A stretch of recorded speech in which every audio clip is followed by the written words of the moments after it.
Welcome back to the Living Full Out Show. My name is Nancy Solari, and today we're talking about having compassion. And it starts sometimes with number one, ourselves. We have to do that and find time to look at our journey and respect it and honor it and be proud of it. And sometimes we just get so busy. Well, talk about a busy woman. Oh my goodness, our inspirational guest today, Diane Gilman. There's so much time. Again, I have so much to say. So Diane, jump in the ring with me. Hey, Hi. how are you? I Hi. am great. And again, there is so much to your story. So everybody, I apologize in advance. You're just going to have to go check Diane out online because there's more than we can get to. But like I said, she is that fierce competitor in life, which, oh man, Diane, I love the way your mind works. And the audience will understand why I say that. But I just want to tell them real quick, for all of you youngins that are listening, wanting to make sure that you maximize all the decades of your life, the last, third act of your life, lean in. For those of you who are halfway through your life and you're thinking, well, gosh, I want to make the most of my days, lean even further in. You might just fall into my lap if you want to, because Diane is not a stranger to highs and lows. She grew up with older parents who really should not have been given a child. They had her, physically had her. How a beautiful soul like Diane could come from these two people. Her dad would chase her around with a knife. He was abusive to her. Her mom never wanted her. I can't even understand how the gorgeousness of you came from them. But because she is so bright and smart at a young age, she's got them to give her the keys to the car, and she said, I'm leaving. And she took off and never went back. Never saw her mom again for like 35 years. But then again, she had her eye on the ball. She loved fashion. She found her way working, in different stores, had her own store. Cher bought her products. She worked with rock stars and did a lot of great things, worked at Bloomingdale's, made great strides there. And, as she went along in her fashion career, momentum was building. But just when we think we get comfortable, life just has another way of making it real. And she had a partner that she loved, and he passed. And that's, Diane, where I want to start today. Because Okay. I don't believe stories start at birth. I don't believe that everybody is that 20-something where that's where it starts. And obviously there's a lot that happened before, your early 50s. But I really want to start there today because I think for many people who are 50 and above, who have become widowed in their own way, who have had a divorce, which is a death in itself, whatever that loss is. I don't know about you guys, but mac and cheese has never failed me. Love it. And so, Diane, I want to start there. When you had that significant loss of a partner, loving partner, you had obviously a fashion background, but it kind of turned you upside down. But it actually opened up an opportunity for you to step in and do what? Well, it was a turbulent few years. My partner passed in 1997. In 1993, I got embroiled in a huge lawsuit over lack of payment, and I lost the usage of my name. Then in 1994, I got a very strange phone call, which was like, well, hi, is Diane there? I'm from QVC. We'd like to have you come on and design and show your collection. And I said, you're a little late. I can't use my name anymore. And they said, well, that's okay. We've got lots of people like you. So I got onto television. My partner was diagnosed with terminal cancer. I'm trying to juggle a lawsuit, a new career, and be the sole caregiver. And I think if I had to say that it did one thing for me, I realized that my comfort zone was to plunge my entire self into work. I loved fashion and designing that much, and that propelled my career. And again, it did. And so you ultimately became the queen of jeans, but you became the queen of jeans because you solved a problem. In what way? So I was known for washable silk.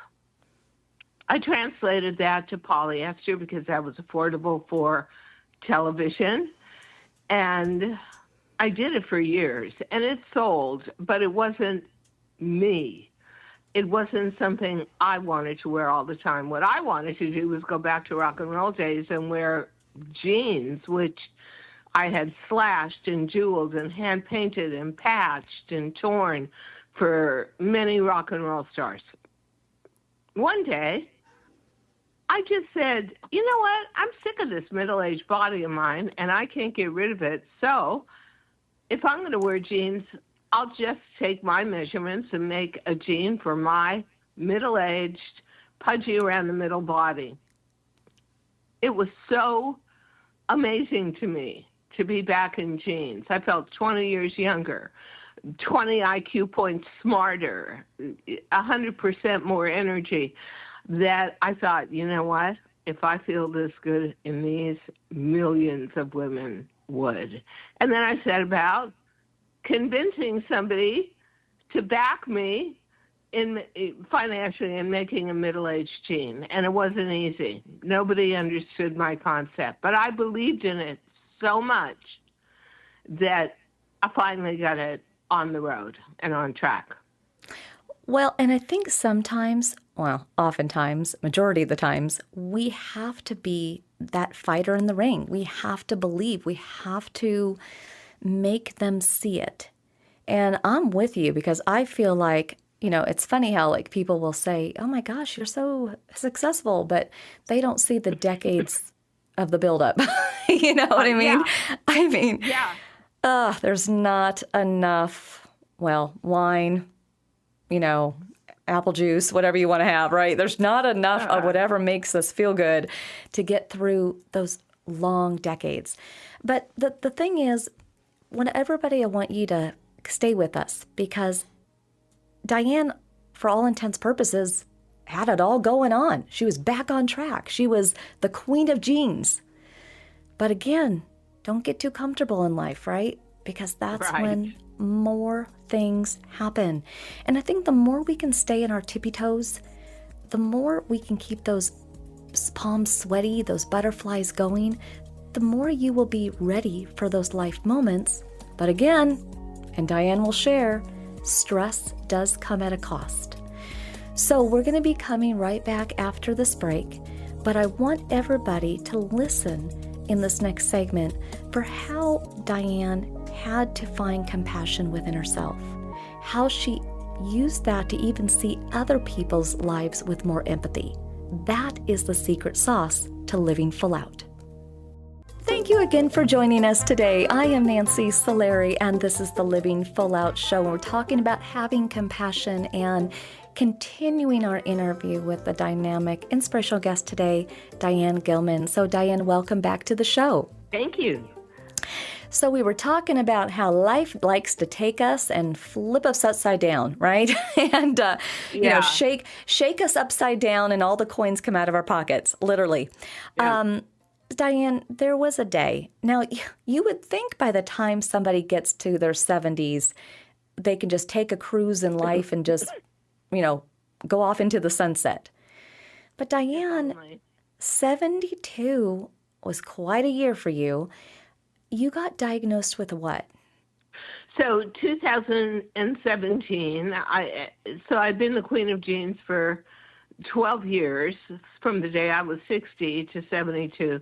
I was diagnosed with stage 3 breast cancer. I knew something was wrong, but I just kept telling myself I didn't have time and it wouldn't be anything serious. I'd never been sick a day in my life, literally. And that really knocked me back. And your doctor had a kind of a good bedside manner, but was really blunt with you. She said, what about your lifestyle? Oh, yeah, the doctor was amazing. She said, I watch you on TV. I know you lead a high stress lifestyle. If you go back in and start leading the same life after treatment that you led before, you will get sick again. And so I knew that a life I loved, a life I was number one at, a life I was an icon in, was going to have to change. Oh boy, now you brought out the big word change. Yuckers, Diane. People don't Uh-huh. like change. I don't Now, either. here's the interesting thing is, I know that for me, RP, legal blindness, it changed me for the better. And actually, breast cancer changed you for the better. There was a Yeah. day that you were getting treatment, and everybody was like, Sheila, Sheila, who is Sheila? Who is Sheila? So I went to Dubin Breast Cancer Center. It was founded by a woman, Eva Dubin, for women, and it was really spectacular in Mount Sinai in New York. One day, all the chemo nurses went thundering into the room next to me. Somebody had just come in. It was all very private, though you couldn't see. Sheila, oh my God, Sheila's here. Come on in, girls. Oh, Sheila, we saved you 5 sandwiches, because they used to serve you an organic lunch, which I never ate. I thought Sheila had to be a Broadway star, a morning show host, some incredible celebrity in movies.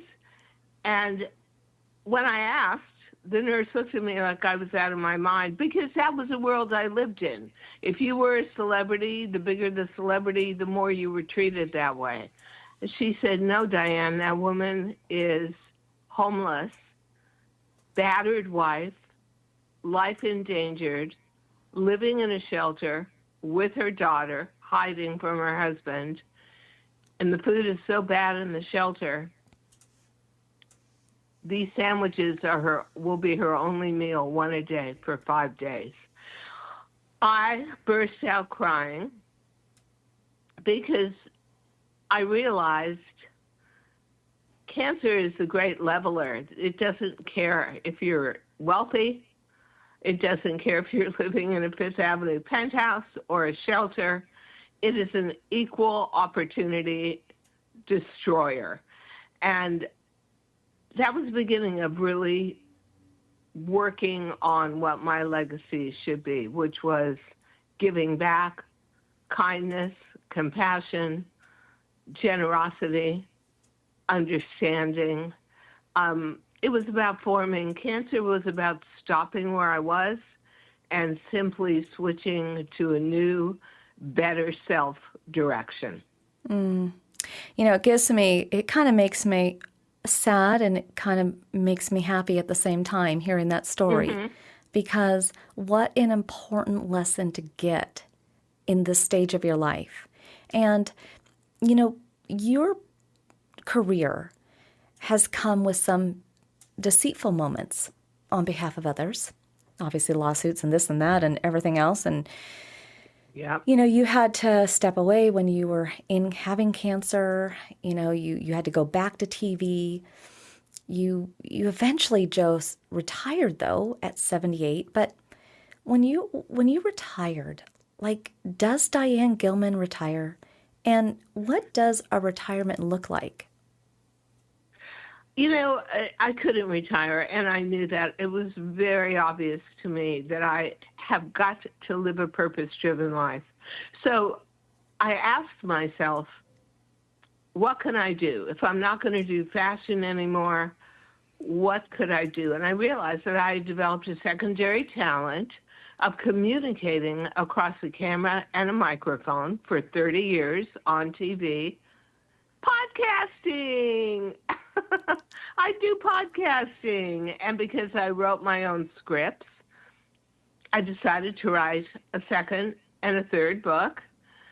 And now I also do a bi-monthly blog on Substack.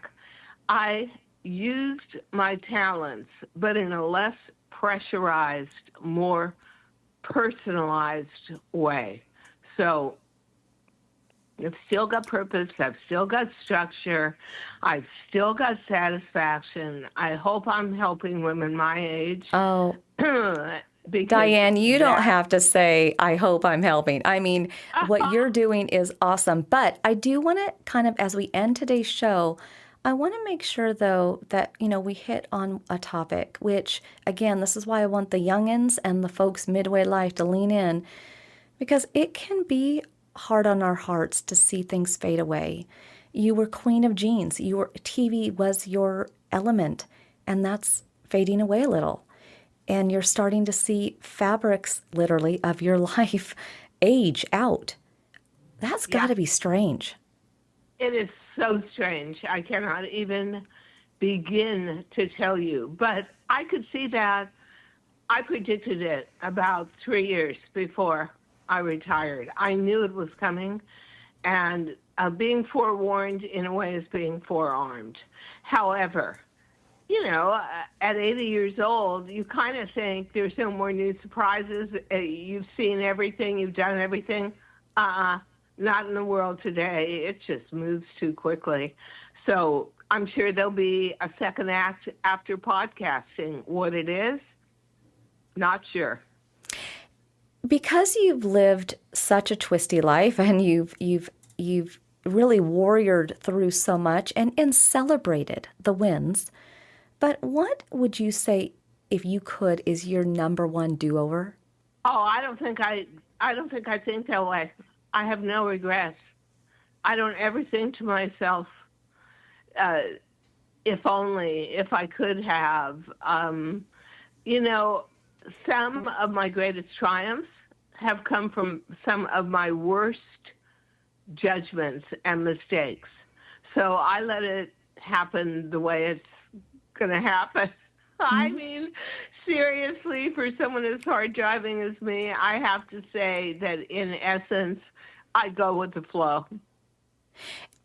We live in a time, social media and so forth. People are keeping up with those Joneses. They're trying to look a certain way on social media, and you've been in TV. Looks matter. The image matters. But interestingly enough, where you sit in your life right now, this third act, so much going on, so much that you want to achieve, but it's really is important to you what people think about you, and it is important the legacy you leave behind, but not in an ego way anymore, thanks to Sheila and other moments. In what Yeah. way do you prioritize how people see you or think of you? I grew up and spent the majority of my life into, pardon the expression, very bitchy professions, fashion and television. And they are very ego-driven and very surface. And so I want to spend the rest of my life and the energy I have being compassionate to people, being kind to them, because I think in the long run, your memory is not of how someone put on their makeup or what they wore, but how they treated you and if they made you feel you were worth something. So those are my big goals, to make people feel better about themselves and hopefully elevate their lives a little. Mm-hmm. And for somebody who's listening today, and we just have another minute or so here left, but for somebody who's listening today and they think to themselves, I just don't have what Diane, she's got the it factor. I'm just every mom USA, or I haven't been on TV and I haven't bounced back from cancer like her. And they just don't have compassion for themselves. What would you say to them? Don't judge yourself. Do the best you can. And if you even just set a goal of making one person a day, I don't care whether you're in a grocery store and you're in a checkout line and it's a girl checking you out, you make them feel more worthwhile. You make them feel better about yourself. That is a tremendous achievement. I love that. And, I feel like, again, I could just talk to you for hours, Diane. I just adore you. I feel like we're related. I feel like you're like an older sister to me. You're my big sister, right?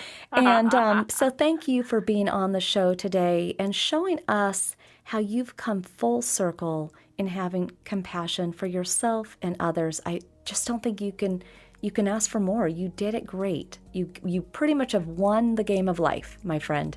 I hope so. And I hope that I set up a few other people, women around me, to feel better about themselves, because you know what?